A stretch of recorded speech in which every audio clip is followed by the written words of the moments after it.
What's going on, my good people? I got some good reading for you to read for you here today.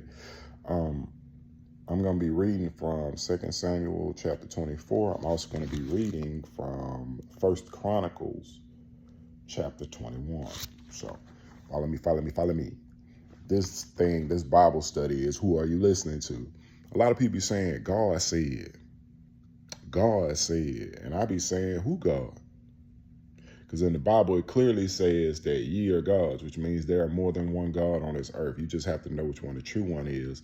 And also, if you're not listening to the one true master of the universe, who the hell are you listening to?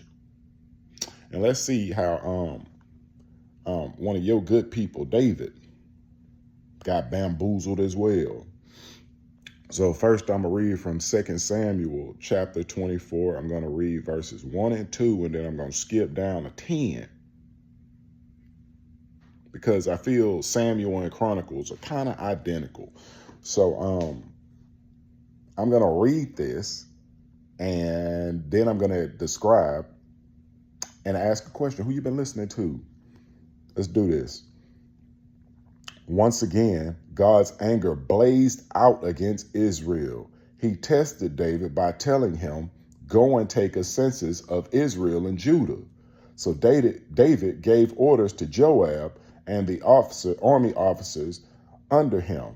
Canvass all the tribes of Israel from Dan to Beersheba and get a count of the population. I want to know the number. Who they say gave David the command? Once again, God's anger blazed out against Israel. God. So, let me skip down to 10. But when it was all done, David was overwhelmed with guilt because he had counted the people, replacing trust with statistics. And David prayed to God, I have sinned badly in what I have just done. But now God forgave my guilt. I've been really stupid. So he wasn't even supposed to count people. Did God tell him to do that? Did God tell him to do that? If God told him to do it, why is God telling him he was wrong? He had sinned badly. Why? It's a great question. Why, if God told him to do it, why is it that God is mad at him for doing it? And then God was mad at him for replacing trust with statistics. Let me tell you something about statistics. When they say statistics like black people kill black people at 93%, I'm like, okay. In Italy, how many Italians kill Italians? Man, shut up. And so it's really stupid, man. Like, people usually are around their own people more often than they're around others. So it's often that it will be conflict amongst, two like individuals than it is two different ones. So I don't understand that. But people will use statistics to sway the truth. You can say, well, the statistics say. Statistics. That's what America do. They try to dumb people down with statistics. Well, the statistics say. I ain't talking about statistics. I'm talking about real life. Anyways, let me go over the Chronicles because God told him to do this at first. Remember, God. Me read First Chronicles chapter 21. Let's read. And then I'm going to skip down to chapter 8. Let's read. Now Satan entered the scene and seduced David into taking a census of Israel. Who? What the devil did, seduced him?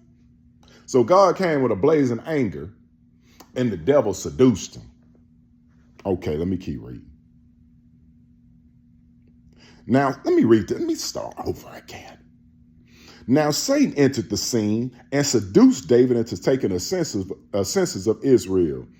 David gave orders to Joab and the army officers under him. Canvass all the tribes of Israel from Dan to Beersheba and get a count of the population. I want to know the number. Now let's skip down to chapter 8. We're still in First Chronicles. First Chronicles chapter 21. We're skipping down to chapter 8. We're in the Message Bible. Check me out. Then David prayed, I have sinned badly in what I have just done, substituting statistics for trust. Forgive my sin. I've been really stupid. Who ordered the census? Who ordered the census, dog? Was it God? Because he ended up apologizing to God for running the census, or was it Satan the whole time? Who you been listening to? When that voice come in your head, who was you listening to? Does the voice tell you to do good for yourself, or does the voice telling you, oh, it's not that bad? Just keep doing what you're doing. It's not that bad. It's not that bad. Okay. So my thing is, who you listening to? Which voice in your head are you listening to? Ye are gods, which means there are many gods on this earth. There are many gods that have been here that left their spirit right here on this earth, right here in this plane that we in right now. Who you listening to? Which God? Are you listening to the Most High God, or are you listening to the other gods? Don't worry. In a moment's time, you not going to have a decision or a choice to make. You're going to see these other gods for your own self. You're going to be like, damn, these people are really real. Yeah, they are. They are. All these shrines they made these people, they say they coming back. Okay. They're right here. But not all of them are the Most High God. And that's what you're going to have to decipher, and who you are listening to in your mind. Please understand, people. For everything that you ask God for, the devil's sitting there like, I can do that. I can get that to you. That's easy.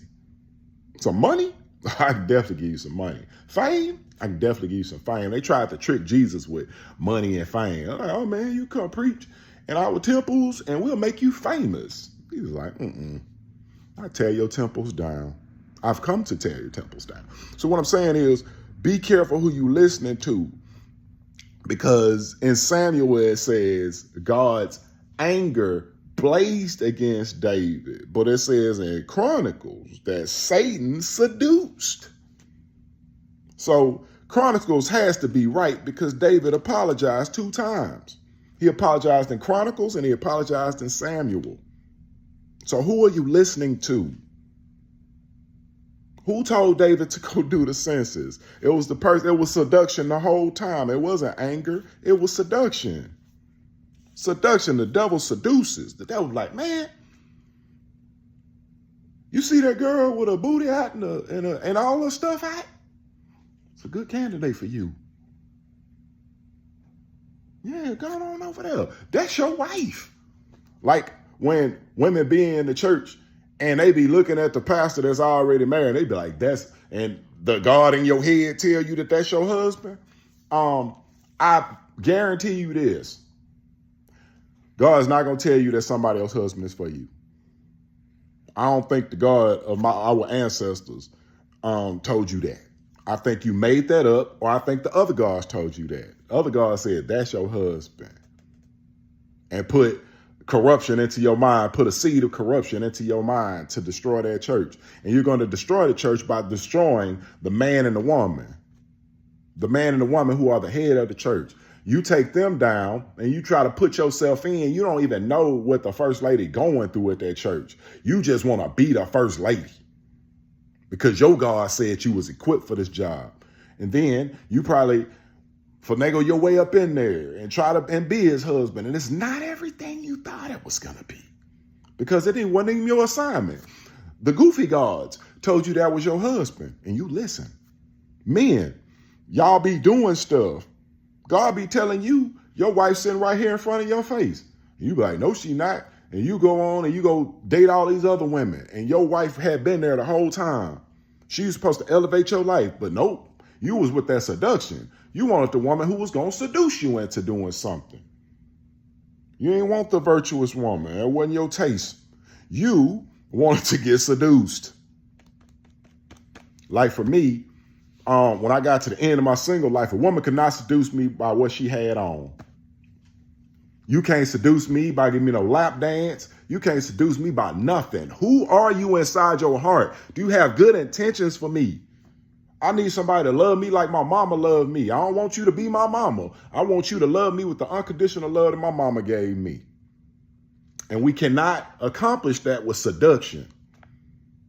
So, men, you need to start looking for someone who cares about your heart as opposed to looking with your eyes. The eyes, that's that you living in your body when you living with your eyes, man. Use your spiritual mind to find your wife. Because the devil gonna seduce. And if a woman got all that shit out, that's the seduction. Here you go. This is all, you can have all of this. But where your mind is? Where your heart is? Is your heart gonna be in this marriage? If everything, when you get into this marriage and it don't work out like you thought, are you gonna stay faithful to it? The devil ain't trying to stay faithful to it. The devil only stay faithful to destruction. I'm trying to tell you who you listening to. Which God you listening to? Who be in your head?